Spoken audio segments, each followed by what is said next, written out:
মৰমৰ ছাত্ৰ-ছাত্ৰীসকল, আজি আমি আলোচনা কৰিম তোমালোকৰ ষষ্ঠ শ্ৰেণীৰ সমাজ বিজ্ঞান পাঠ্যপুথিৰ পাঠ নং 14 স্থানীয় স্বায়ত্তশাসন ব্যৱস্থা পাঠভিত্তিক প্ৰশ্নসমূহ আলোচনা কৰিম। গতিকে ভিডিঅ'টো অকণো স্কিপ নকৰাকৈ শেষলৈকে চাবা। তেন্তে ব'লা আজি আমি পাঠৰ লগত জড়িত প্ৰশ্নসমূহ আলোচনা কৰিম।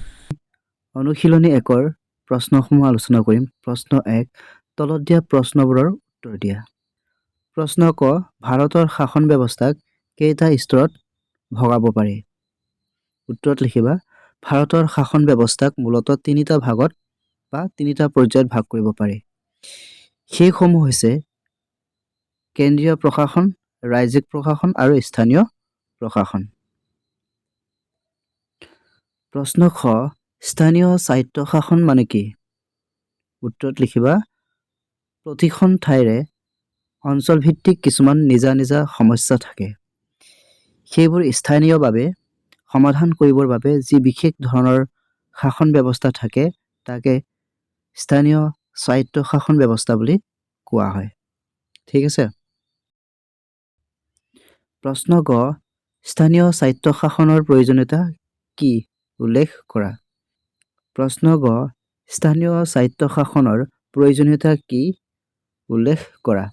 উত্তৰ, স্থানীয় স্বায়ত্তশাসনৰ প্ৰয়োজনীয়তা বা গুৰুত্ব তলত উল্লেখ কৰা হ'ল। 1, যিহেতু এই অঞ্চলৰ লোকে তেওঁলোকৰ নিজৰ গাঁৱলীয়া বা চহৰীয়া সমস্যা আটাইতকৈ বেছি জ্ঞান ৰাখে, সেয়ে সেই ব্যৱস্থাৰ জৰিয়তে তেওঁলোকৰ সেইবোৰ সঠিক আৰু ফলপ্ৰসূ সমাধান কৰিব পাৰিব। 2, কেন্দ্ৰীয় চৰকাৰৰ ওপৰত থকা কামৰ বোজা হ্ৰাস কৰিবলৈ। 3, সাধাৰণ ৰাইজৰ মাজত প্ৰশাসন সম্পৰ্কে জ্ঞান আৰু দক্ষতা বৃদ্ধি কৰিবলৈ।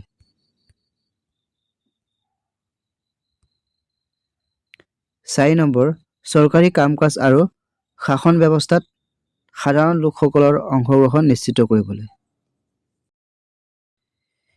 এতিয়া আমি অনুশীলনীটোৰ প্ৰশ্নসমূহ আলোচনা কৰিম। প্ৰশ্ন 1, তলত দিয়া প্ৰশ্নবোৰৰ উত্তৰ দিয়া।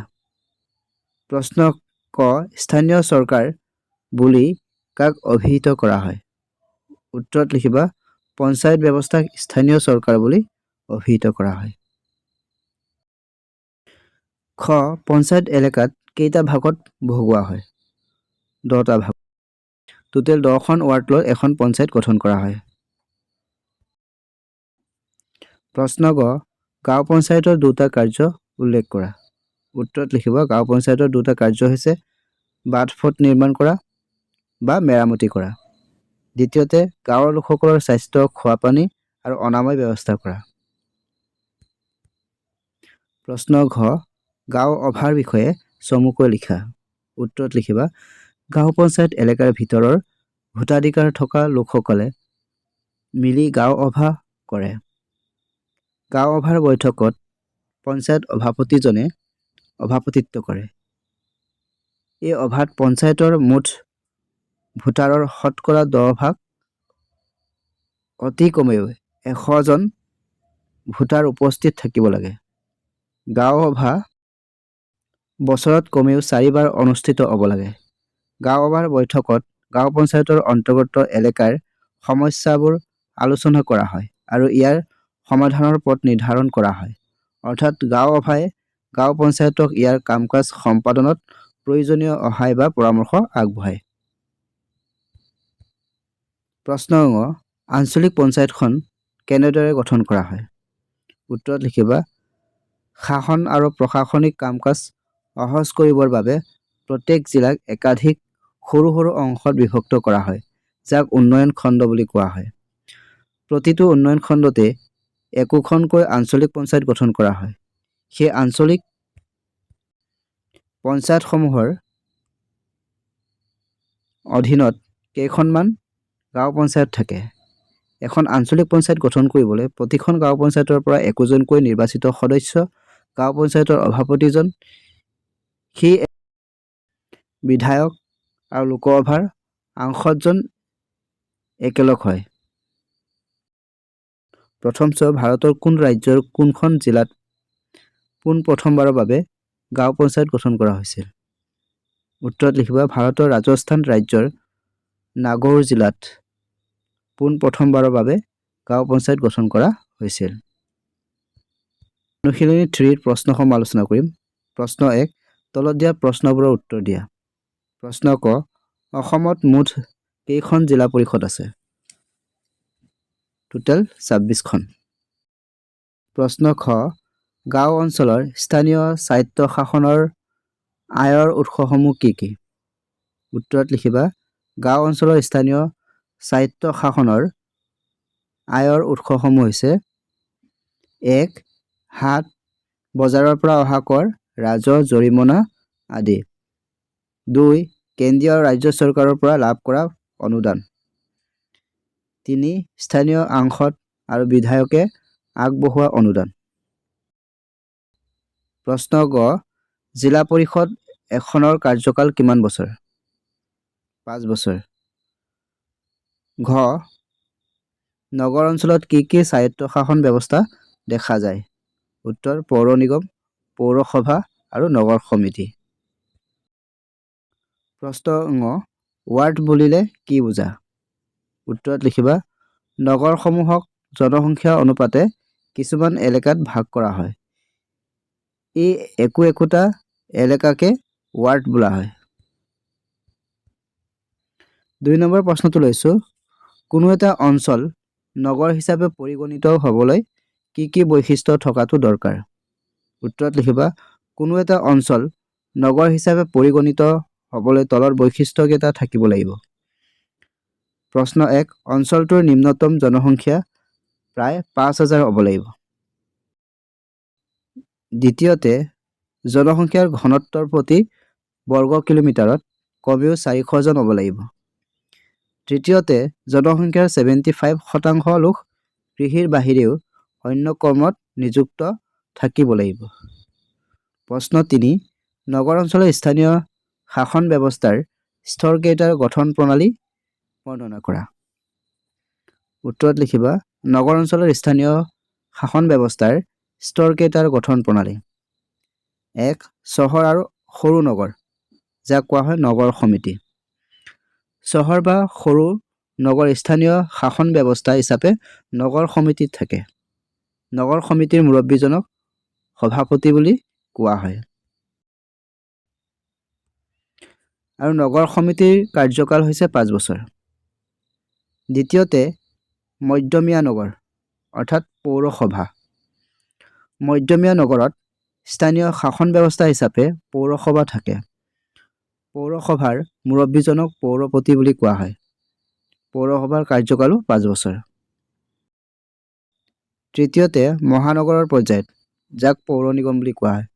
গুৱাহাটীৰ দৰে ডাঙৰ চহৰসমূহত পৌৰ নিগম গঠিত হয়।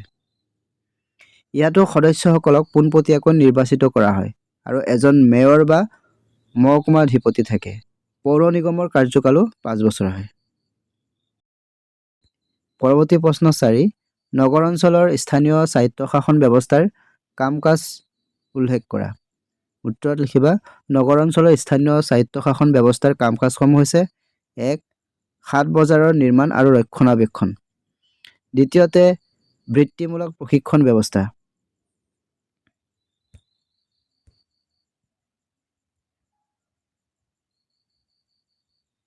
তৃতীয়তে বিশুদ্ধ খোৱা পানী আৰু স্বাস্থ্য সেৱা নিশ্চিতকৰণ।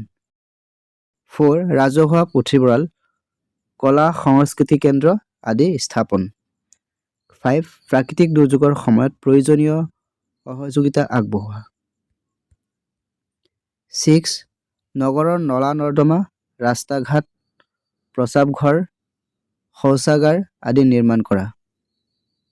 7 শ্মশান, কবৰস্থান আদিৰ নিৰ্মাণ।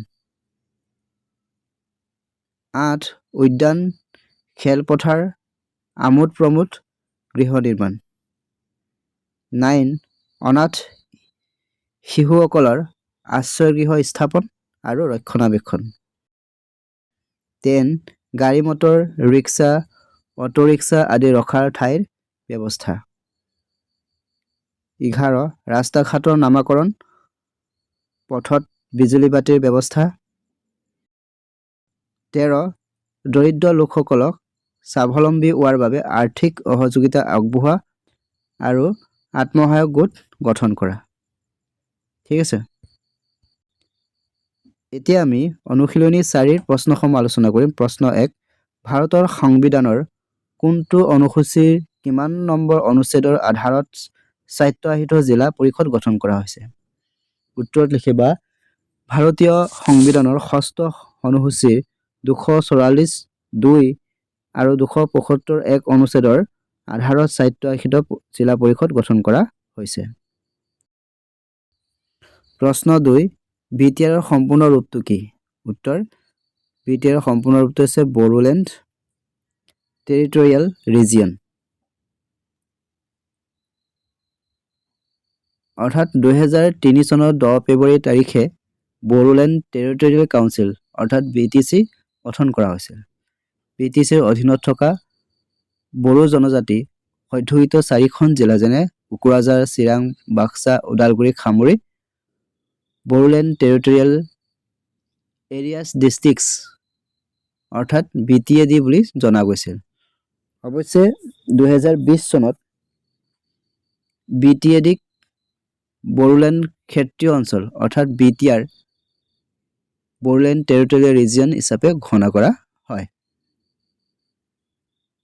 ঠিক আছে এতিয়া পৰৱৰ্তী প্ৰশ্ন 3 লৈছো অসমত মুঠ কিমানখন স্বায়ত্তশাসিত পৰিষদ আছে টোটেল 9খন যেহেতু কাৰ্বি আলং আৰু পশ্চিম কাৰ্বি আলং জিলাক সামৰি কাৰ্বি আলং স্বায়ত্তশাসিত পৰিষদ আৰু ডিমা হাছাও জিলাক সামৰি ডিমা হাছাও স্বায়ত্তশাসিত পৰিষদ গঠন কৰা হৈছে তাৰ লগতে বড়োলেণ্ড এৰিয়াৰ বাবে বিটিআৰ গঠন কৰা হৈছে এই তিনিখন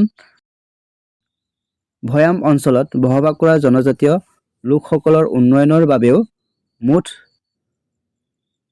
6খন স্বায়ত্তশাসিত পৰিষদ গঠন কৰা হৈছিল যেনে ৰাভা হাছং স্বায়ত্তশাসিত পৰিষদ মিচিং স্বায়ত্ত তিৱা স্বায়ত্তশাসিত পৰিষদ দেউৰী ঠেঙাল পৰৱৰ্তী প্ৰশ্ন 4 অসমৰ কোন কেইখন জিলাত পঞ্চায়ত ব্যৱস্থা নাই উত্তৰ অসমৰ স্বায়ত্তশাসিত জিলা পৰিষদ থকা জিলাসমূহত পঞ্চায়ত ব্যৱস্থা নাই এই জিলাসমূহ হ'ল কাৰ্বি আলং পশ্চিম কাৰ্বি আলং আৰু ডিমা হাছাও মৰমৰ ছাত্ৰ ছাত্ৰীসকল আজি আলোচনা কৰা পাঠৰ প্ৰশ্নসমূহ ইমানেই পৰৱৰ্তী ভিডিঅ'সমূহত পুনৰ লগ পাম ভিডিঅ'টো যদি তোমালোকৰ অকণমান অলপ উপকৃত হৈছে বুলি ভাবা ভিডিঅ'টো লাইক কৰিবা শ্বেয়াৰ কৰিবা ভিডিঅ'টো সম্পূৰ্ণকৈ চোৱাৰ বাবে তোমালোক আটাইলৈ বহুত বহুত ধন্যবাদ